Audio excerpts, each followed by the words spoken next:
Hello WhatsApp guys, চলে আসলাম আরেকটা নতুন ব্লগ ভিডিওতে। আজকে আপনাদের দেখাবো কিভাবে আমরা গাজীপুর কোনাবাড়ি থেকে চলে গেলাম এয়ারপোর্টে এবং সব ডিটেলস থাকবে এই ভিডিওতে। তো আমরা প্রথমেই চলে গেলাম আমাদের শফিপুর বাজার থেকে অটো ভাড়া 20 টাকা করে আমরা চলে যাব হচ্ছে কোনাবাড়ি।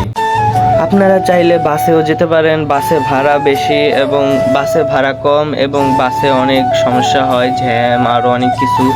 তো দেখেন সুন্দর প্রকৃতি অনুভব করতে করতে আমরা চলে আসলাম বাইপাস। এখন এখান থেকে আমরা একটা মোটরসাইকেল নিয়ে নিলাম যেটার ভাড়া পড়েছে 150 টাকা এবং আমরা এখান থেকে চলে গেলাম এয়ারপোর্ট সোজা।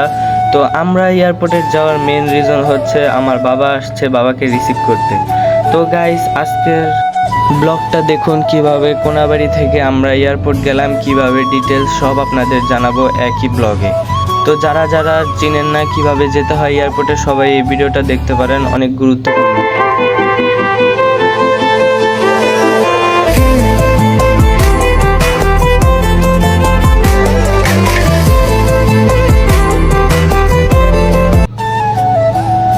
তো গাইস যেই কথা সেই কাজ, চলে আসলাম এয়ারপোর্টের টার্মিনাল 2 এর নিচে আমি বসে আসছি। এখানে আমার আব্বু এখন ভিতর থেকে বাইরে আসবে, তাই আমি এখানে ওয়েট করছি। তো লেটস সি।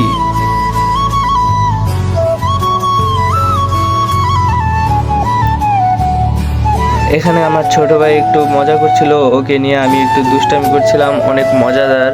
এয়ারপোর্টে আসলে অনেক কিছু দেখা যায় এবং এয়ারপোর্টে নতুন নতুন নিয়ম কানুন করেছে।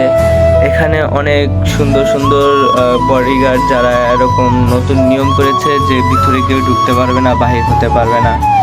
এবং এখানে অনেক সুন্দর করে দেখেন, এখানে ট্রলিগুলো একসাথে ভিতরে নিয়ে যাচ্ছে, মনে হচ্ছে রেল লাইন।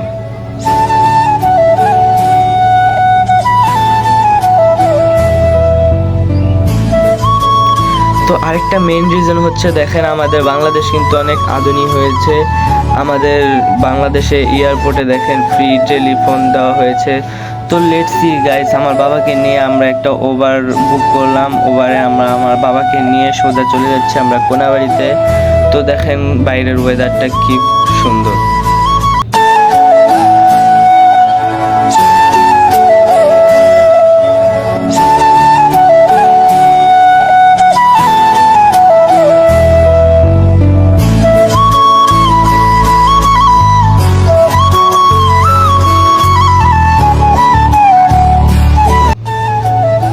তো গাইস আজকের মতো এখানে আমার ব্লগটা শেষ করছি। ইনশাল্লাহ দেখা হবে নেক্সট কোনো ব্লগে। সবাই আমার ইউটিউব চ্যানেলটা সাবস্ক্রাইব করে দেন। Okay bye.